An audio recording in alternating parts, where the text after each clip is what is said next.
आज से 3 दिन की रिजर्व बैंक की एमपीसी की बैठक शुरू हो गई है। इसे देखते हुए कई तरीके के मन में सवाल हैं कि क्या आरबीआई इस बार भी पॉज जारी रखेगा, ब्याज दरों में कोई बढ़ोतरी नहीं करेगा, क्या साल के अंत में कोई दरों में कटौती देखने का माहौल बन सकता है, क्या कोई इशारे, कोई संकेत, अनुमान लगाए जा सकते हैं, क्या जीडीपी के नंबर देखते हुए क्या आरबीआई अपने ग्रोथ के अनुमान में कोई चेंज करे, क्या इस तरह के बहुत सारे मन में सवाल है। इसी को समझने के लिए आवाज एमपीसी हम करते हैं, जिसमें इन सवालों के जवाब ढूंढने की कोशिश करते हैं। तो आज की आवाज एमपीसी के हमारे सदस्य हैं बैंक ऑफ अमेरिका के एमडी जयेश मेहता सर, क्रिसिल के chief economist DK Joshi sir और इकरा की चीफ इकोनॉमिस्ट अदिति नायर जी। आप सबका बहुत बहुत स्वागत है आवाज एमपीसी में। तो मन में सबसे पहला सवाल ये होता है कि आरबीआई क्या करने वाला है। जय सर, आपसे शुरू करते हैं, क्या करेगा आरबीआई? क्या इस बार भी पॉज देगा या कुछ अलग रुख रखेगा? नहीं, इस बार भी पॉज ही है। तो लास्ट टाइम तो ऐसा था कि पॉज कर दिया था। केवेट उनको रखना पड़ता है इतना इन्फ्लेशन फाइट करने के बाद, बट ये टाइम तो पक्का पॉज रहेगा। और लास्ट इन्फ्लेशन के बाद अभी जो मई का जो भी इन्फ्लेशन आ रहा है वो भी तो लोअर ट्रेजेक्टरी पे है, तो शायद अभी पॉज भी कर देंगे। और शायद अपना जो फोरकास्ट है मार्च का जो 5.5 पे है उनका, तो वो भी शायद चेंज कर सकते हैं, बट मे बी ये पॉलिसी में नहीं तो नेक्स्ट पॉलिसी में वो उसको फर्दर रिड्यूस कर सकते हैं। तो पॉज डेफिनेटली है।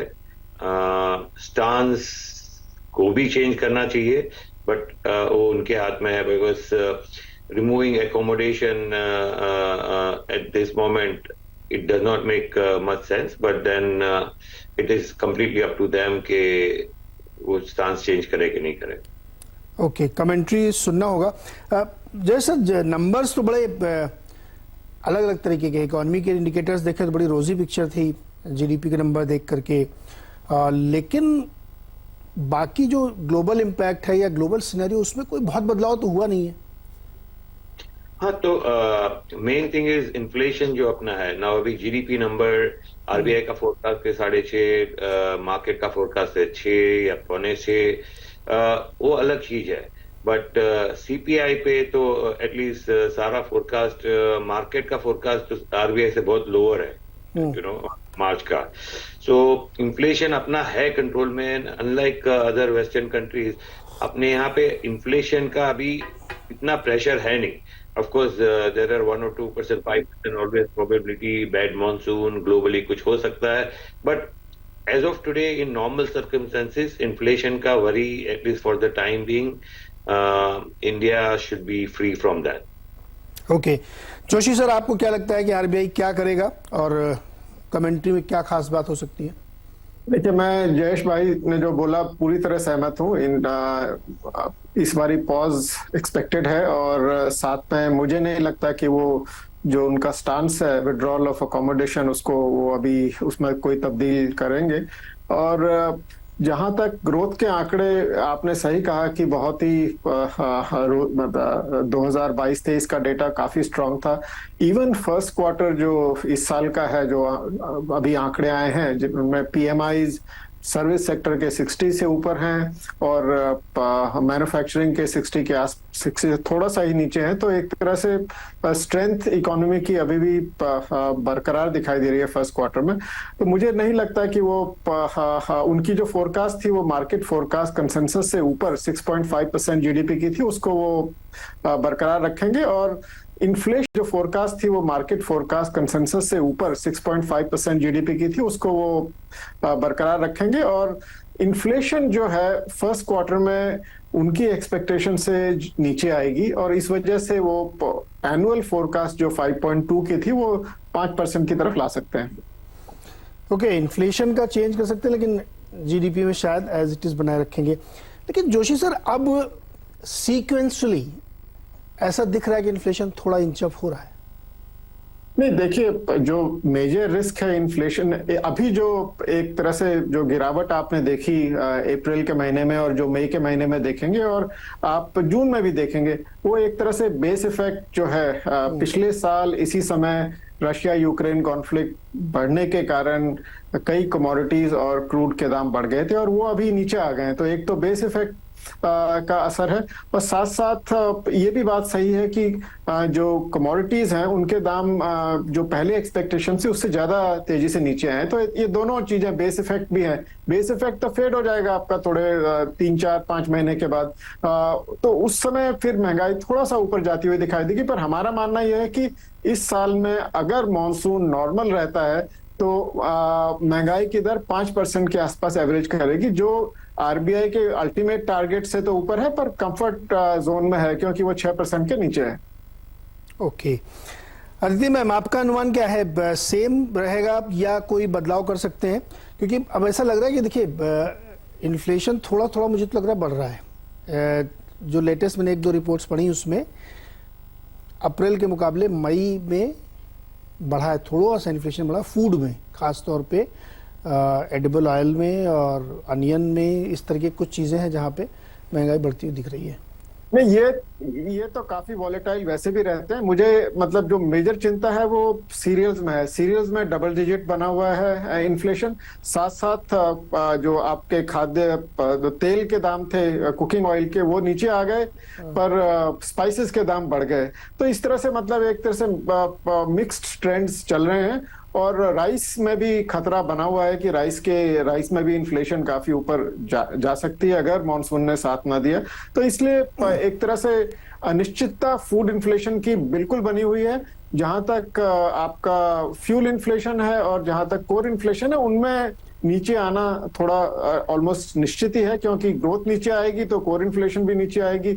और कच्चे तेल के दाम इस साल पिछले साल के मुकाबले नीचे रहेंगे और सरकार थोड़ा कंज्यूमर्स को भी पास ऑन कर सकती है। तो इन सबको मिला जुला के थोड़ा सा महंगाई की दर पे नीचे की तरफ दबाव बनेगा। फूड जो है वो अनसर्टन है, फिंगर्स क्रॉस्ड ऑन दैट। जी अदिति मैम, आपका अनुमान क्या है? देखिए हमारा ये अनुमान, या Neeraj ji, for the policy हमें लगता है कि इस बार भी पॉज होगा, और जो स्टांस है उसे हमारा ये अनुमान है कि अभी भी विथड्रॉल अकोमोडेशन तो रहेगा, लेकिन आगे के जो वर्ड्स हैं उनमें थोड़ा ट्वीक आ सकता है। और जहां तक इन्फ्लेशन की बात है तो देखिए इन्फ्लेशन में हमारा अनुमान मई के महीने के लिए 4.6% है, और ये क्वार्टर डेफिनेटली एमपीसी के पिछले फोरकास्ट से कम 40 बेसिस पॉइंट्स नीचे रहेगा। लेकिन मैं भी सहमत हूँ कि कुछ चीजों में, कुछ खाने की चीजों में अब इन्फ्लेशन ऊपर की तरफ आनी शुरू हो रही है। और मॉनसून अभी एक काफी बड़ा अनसर्टेनिटी का फैक्टर है। तो मेरे हिसाब से क्योंकि Q1 का सीपीआई इन्फ्लेशन एमपीसी के पिछले एस्टिमेट से कम रहेगा, इससे एक माइल्ड डाउनवर्ड रिविजन एमपीसी के सीपीआई इन्फ्लेशन फोरकास्ट में हो सकता है। लेकिन वो अभी भी काफी वॉचफुल रहेंगे कि आगे जाके इन्फ्लेशन का, मॉनसून का क्या इम्पैक्ट रहेगा इन्फ्लेशन पे। इसलिए बहुत ज्यादा सीपीआई इन्फ्लेशन के फोरकास्ट को नीचे मुझे नहीं लगता कि वो इस बार की पॉलिसी के टाइम करेंगे। अच्छा, एक सवाल मेरे मन में ये आ रहा है कि जब इतनी बढ़िया तस्वीर आप लोग बना रहे हैं तो आगे जाते हुए स्टैंस चेंज होना चाहिए। ग्रोथ बहुत बढ़िया चल रही है, क्रेडिट ग्रोथ भी ठीक ठाक चल रही है, थोड़ी सी 1-2% नीचे आएगी, इक्वलाइज होगी, जो कि पिछली बार बहुत ज्यादा थी। तो क्या आरबीआई ये कंफर्ट लेगा कि वो अपना रुख बदले और रेट कट की तरफ सोचे? आदित्य जी, आपसे शुरू करता हूं मैं, कोई इशारे संकेत देगा वो? देखिए मेरा जो रीडिंग था पिछली बार की पॉलिसी का, उन्होंने वर्डिंग जो चेंज किया था स्टांस का, उसमें उन्होंने इन्फ्लेशन नियर टारगेट पे ज्यादा फोकस डाला था, जो है 4%, ना कि कंफर्ट जोन जो 6% तक जाता है। तो मेरे हिसाब से तो वो अभी भी काफी कॉशन ही जताएंगे, और रेट कट कब होगा उसकी बहुत सून का सिग्नल वो नहीं देने वाले। That's my expectation. ओके, जो आप अभी भी इस बात पे है कि इफ्स एंड बट्स है, और अनुमान ये लगे कटौती होगी कि नहीं होगी पता नहीं, भी अनुमान नहीं लग सकता। जय सर, अब थोड़ा ट्रिकी क्वेश्चन, आप लोग कह रहे हैं मॉनसून एक स्पॉइलर हो सकता है, लेकिन बहुत सारे लोग कहते हैं कि हमारे यहाँ अनाज का भंडार बहुत है और हो सकता है कि जो वेजिटेबल्स है उसमें थोड़ा इम्पैक्ट पड़े, उससे मैनेज हो जाए। ग्लोबली हमने देखा कि जो कमोडिटी का स्पॉट इंडेक्स है उसमें मतलब गेहूं से लेके गैस तक सब बिल्कुल 2021 के लो लेवल पे आ गए हैं, तो वो बहुत बड़ा रिस्क लगता नहीं है। ऐसे में क्या आरबीआई को ये सोचना चाहिए कि ग्रोथ को फ्यूल करना है, या ये जो 7.2% की एक रोजी पिक्चर हम देख रहे हैं वो मेंटेन रहने के लिए जरूरी है कि आप रेट थोड़ा नहीं चलाएं? क्योंकि देखिए एसएमईज को दिक्कत है, क्रेडिट में उनको प्रॉब्लम है अभी भी। तो मेरा अनुमान ऐसा है कि मतलब आरबीआई तो जो करेंगे थोड़ा कॉशियस ही करेंगे, ये नहीं तो अगली पॉलिसी में if you remember last year जब मई में उन्होंने सरप्राइज हाइक किया था इन बिटवीन पॉलिसी, उन्होंने ग्रोथ और इन्फ्लेशन जो बराबर थे उनके यहाँ पे इन्फ्लेशन को प्रायोरिटी दे दिया था। सो अब मेरे को लगता है टाइम आ गया है कि आइदर ये पॉलिसी में करे या अगली पॉलिसी में वे they have to go back to their earlier stance, inflation with looking at growth. So दोनों को equal weightage जो जैसे प्रायोरिटाइज कर दिया था इन्फ्लेशन, तो वो अभी should get अभी वो कभी करेंगे वो नहीं पता है, बट करना चाहिए। करना चाहिए। अच्छा, एक चीज और समझाइए सर हमें, मैं इसको क्रूड से रिलेट कर रहा हूँ। कच्चे तेल में 75 का एवरेज मान लीजिए, तो उसी के आसपास पिछले काफ़ी समय से बना हुआ है। ये कंफर्ट है भारत के लिए। मुझे सवाल ये है मेरा कि जब ओपेक इतना तेल कटौती कर रहा है, सऊदी अरब ने सरप्राइजिंगली 1 मिलियन बैरल 1 जुलाई से और कट कर दिया है, तब भी क्रूड ऊपर नहीं जा रहा है। ये किस चीज़ का संकेत है? क्या डिमांड इतनी तेज़ी से नीचे गिर रही है बिकॉज ऑफ चाइना या कहीं और, कि जिसकी वजह से हमको लग रहा है, बहुत मज़ा आ रहा है कि क्रूड ऊपर नहीं जा रहा है, लेकिन दरअसल ये किसी बड़े खतरे का संकेत है? तो अपने को तो क्रूड ज्यादा समझता नहीं है, बट जैसे आपने कहा कि चाइना स्लो डाउन है, तो उसकी वजह से crude prices are remaining lower, तो वो चाइना से रिलेटेड है काफी। बाकी रहा इन्फ्लेशन, क्रूड का इम्पैक्ट अपने यहाँ पे अगर यही प्राइसिंग रहे, तो हमने देखो जब वॉर चालू हुआ था तब से प्राइस तो कम किए नहीं, रिटेल प्राइस, राइट। तो मेरे को लगता है 1, 2, 3 क्वार्टर में 2 क्वार्टर में यहाँ पे क्रूड का प्राइसेस कम होंगे, बट क्रूड ये ओपेक कम करने के बाद भी क्यों नहीं नीचे आ रहा है, तो मतलब मेरे रडार से बाहर है कि क्यों नहीं आ रहा है। हम तो खाली प्राइस देख लेते हैं उसका। पर क्यों नहीं जा रहा है जयेश सर? इसको ऊपर जाना चाहिए। अगर इतनी कटौती ओपेक कर रहा है, 2.5 मिलियन बैरल की हो गई है, तो उसको ऊपर जाना चाहिए लॉजिकली, लेकिन वो नहीं जा रहा है। जोशी सर, आप इसका एक्सप्लेन करेंगे हमें, ये क्या हो रहा है? आप लोग कैसे क्रूड को कंसीडर कर रहे हैं अपने असेसमेंट में? देखिए, हमारा हमने इस साल की जो असेसमेंट की थी, उसमें क्रूड 80 to 85 लेके चले थे और उससे नीचे चल रहा है। और क्रूड का जो आपने पहले भी देखा होगा, इसमें कई सारे फैक्टर्स आ रहे हैं प्ले। और इस समय मैं आपको यह बताना पाना बड़ा मुश्किल है कि क्यों एग्जैक्टली ओपेक के कदम का असर क्यों नहीं पड़ा। पर मुझे लगता नहीं है कि इस साल क्रूड के दाम बहुत ज्यादा नीचे जाएंगे। बाकी कमोडिटीज के दाम नीचे जा सकते हैं, पर क्रूड में काफी जियोपॉलिटिक्स का असर रहता है और कोशिश ओपेक वगैरह की रहेगी कि बहुत ज्यादा नीचे ना जाए। तो ये कहाँ पे जाके स्टेबलाइज होते हैं, ये काफी हद तक इस पे भी निर्भर करेगा कि चाइना की जो ग्रोथ है वो कितना, अगर मोमेंटम उसमें लॉस होता है तो अवश्य नीचे जा सकता है। और या फिर अगर वेस्टर्न जर्मनी में तो ऑलरेडी रिसेशन आ चुका है, और अगर यूएस में भी स्लो डाउन दिखाई देता है, तो इन सब का कुल मिला के एक तरह से नीचे की तरफ दबाव बनेगा, पर जियोपॉलिटिक्स उसको ज्यादा नीचे नहीं आने देगी। ओके, जोशी सर, मुझे ये बताइए, जैसे यूएस में आपने जिक्र किया, फेड जो है वहाँ पे बड़ी अटकलबाजी चल रही है कि पता नहीं क्या करेंगे, पॉज देंगे नहीं देंगे। रोज उसमें एक पोल चलता है वहाँ पे, ऑड एंड इवन का, तो एक दिन उधर वाले जीतते हैं, एक दिन इधर वाले जीतते हैं, और मार्केट भी वैसे ही डायनेमिक्स में ऊपर नीचे हो रहा है। हालांकि वहाँ पे यूएस का कोई इंडिकेटर भी नहीं कि वहाँ पे पॉज करना चाहिए लॉजिकली। अगर आप डेटा कहते हैं ना, बहुत डेटा डिपेंडेंट है, तो डेटा तो ऐसा नहीं है। अगर मान लीजिए एक सिचुएशन है कि बढ़ाएंगे वो, फिर जब 25 बेसिस पॉइंट बढ़ाएंगे, क्या वो हमारी इस आरबीआई पॉलिसी में प्रीएम्प्ट करेंगे आरबीआई गवर्नर साहब? क्योंकि उन्होंने पिछली बार तो पॉज कर लिया था। देखिए, अगर आप फेड गवर्नर की लैंग्वेज देखें, वो तो बहुत मतलब वो इन्फ्लेशन कंट्रोल की तरफ एकदम रुझान है उसका बहुत स्ट्रांगली, और कोई हिंट नहीं है कि अभी जल्दीबाजी में वो रेट काटने की तो बात ही नहीं कर रहे हैं। तो ये एक तरह से ये जो 25 बेसिस पॉइंट रेट हाइक है, पॉलिसी मेकर्स जो हैं उनमें आई थिंक ये एक तरह से एक्सेप्टेड ही है, तो ये कोई ज्यादा सरप्राइज नहीं होगा।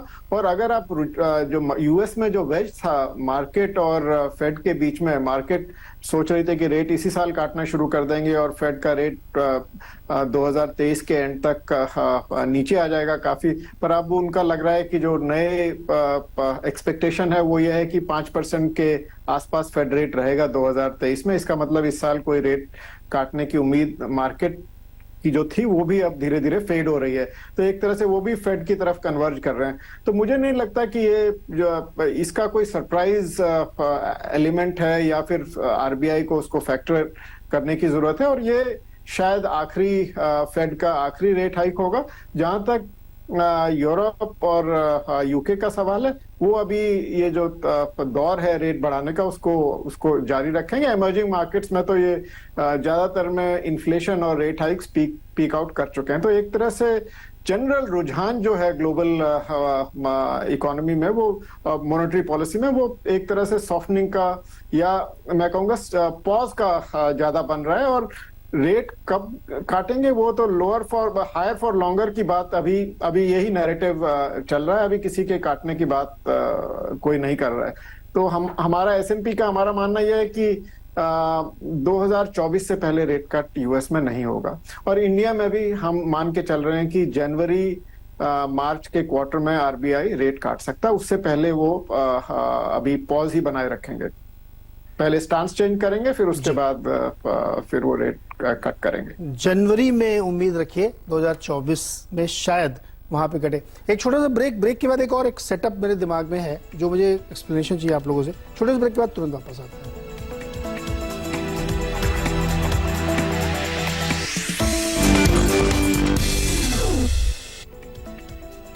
स्वागत है एक बार फिर से आपका आवाज एमपीसी में। और हमने अभी तक बातचीत की कि क्या होगा पॉलिसी में, उसका अनुमान लगा रहे हैं हम लोग। एक क्विक कमेंट लेते हैं पहले अदिति जी से, फिर जय सर से। अदिति जी, एक सिनेरियो देखिए आपकी। एक तरफ चीन में आज सुबह वहां के सरकार ने बैंकर से कहा रेट कट करिए आप, दूसरी तरफ यूएस में रोबस्ट इकोनॉमी है और वहां पे रेट बढ़ाने पर विचार हो रहा है।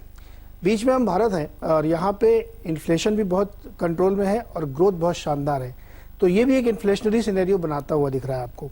इसके बीच में हम कैसे अपने आप को एडजस्ट करें? हमारे पड़ोस में मंदी की आशंका है तो वहाँ रेट कट की तैयारी चल रही है, एक तरफ रेट बढ़ा रहे तो हम तो बीच में फंसे हुए हैं।